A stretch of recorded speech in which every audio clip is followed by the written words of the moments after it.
Do you get enough alone time? Do you enjoy being alone? Can you be alone without looking at your phone? Psychologist Robert J. Coplan explores those ideas in The Joy of Solitude, how to reconnect with yourself in an over-connected world. And joining us is Robert J. Coplan from Ottawa. Thanks for speaking with us today. Great to be here. I'm going to run a phrase from the book past you, and that is solitary confinement. It's punishment for the worst people, and it involves solitude.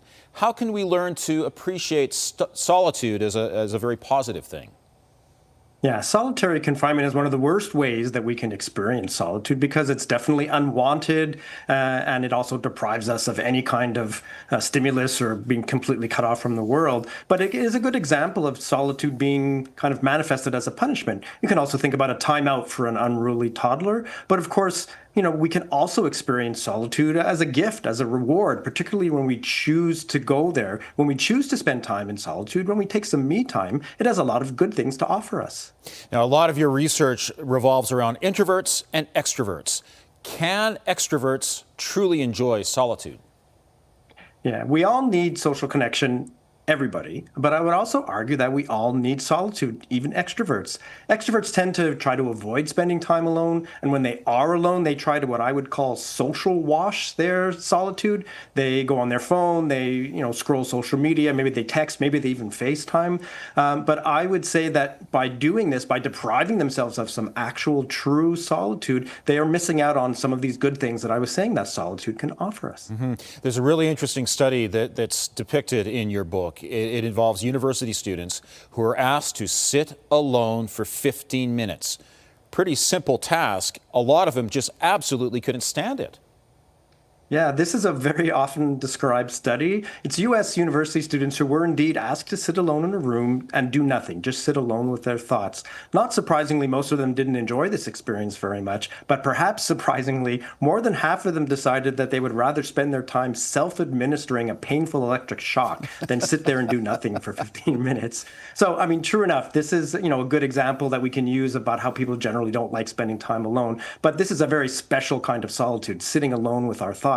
It turns out that we don't have to sit alone with our thoughts to get benefits from solitude. Meditation is great if you want to sit on a yoga mat and cross your legs. There's a lot of good stuff that will come from that. But it turns out that as long as we're engaged in an activity that we personally find interesting, enjoyable, and meaningful, we could be reading a book, we could be listening to music, we could be going for a walk. All of these things have good things to offer us in solitude. You did mention scrolling on social media earlier. Does that count as solitude? Yeah, we have to be careful because, of course, technology can interrupt our solitude. It used to be when you were physically separated from others, you were absolutely alone. But these days, we can be physically separated from others, but literally FaceTiming with our closest friends. And so I think I would generally offer the advice of putting your phone away if you can when you're spending time alone.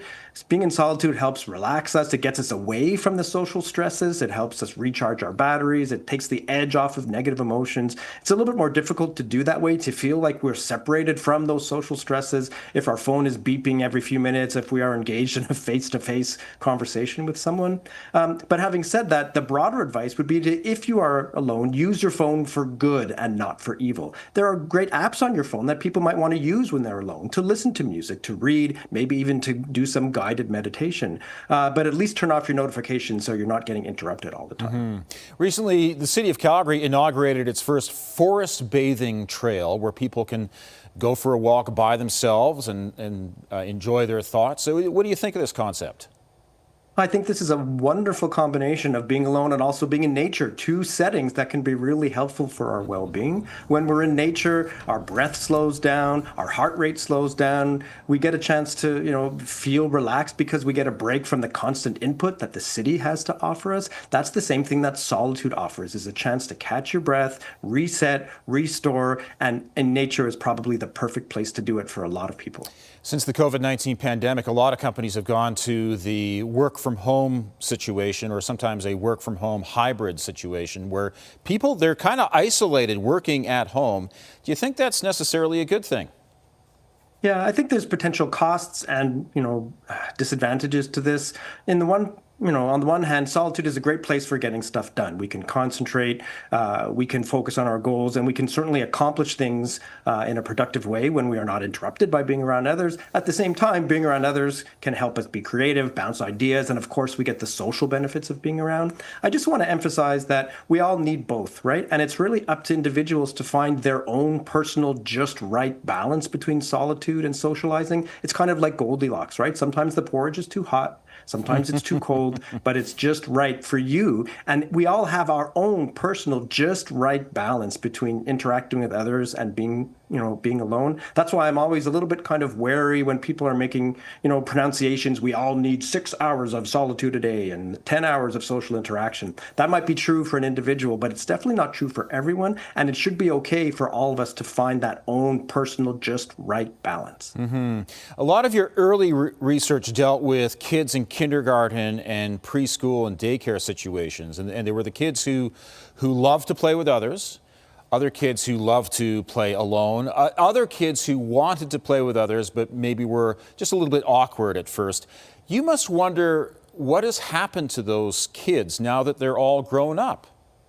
Yeah, I owe them a great debt because it was from watching kids interact or not interact in these kinds of kindergarten and early education settings that really was the genesis of all my ideas about solitude. It was all right there. You had some kids who were social butterflies floating around from place to place, and others who quite enjoyed spending time alone, and others, just like you described, who were somewhat shy. They wanted to play, but they were a little bit nervous. And this was a perfect kind of metaphor. It was a kind of a microcosm for what happens in adulthood. And I would imagine a lot of those kids grew up to experience exactly those same kinds of things when they were older.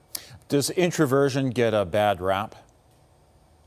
Well, I think we oversimplify things when we call everyone either an introvert or an extrovert. There's a very small proportion of the population that is at the extreme at either end, but the vast majority, 2/3, 75% of people fall somewhere in the middle. And so I think we all have aspects of introversion and aspects of extroversion. And that, again, it all boils down to personal choice and, making our own decisions about how our social interactions are going to best satisfy us. A lot of people absolutely swear by the Myers-Briggs test where you're either an E, extrovert, or an I, introvert.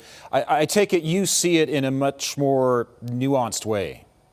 Yeah, introversion and extroversion, it's such a broad strait. Yes, it encompasses how much we enjoy spending time alone or how much we recharge our battery in social settings or in chaotic settings or lively settings versus in quiet settings. But there's so much more to our personality than just whether or not we're introverted and extroverted. And I think we oversimplify things by just calling someone an I or an E. Well, thanks very much for speaking with us today, and congratulations on the book. It was my pleasure. Thank you so much for having me. All right, thank you. And Robert J. Coplan's new book is The Joy of Solitude: How to Reconnect with Yourself in an Overconnected World.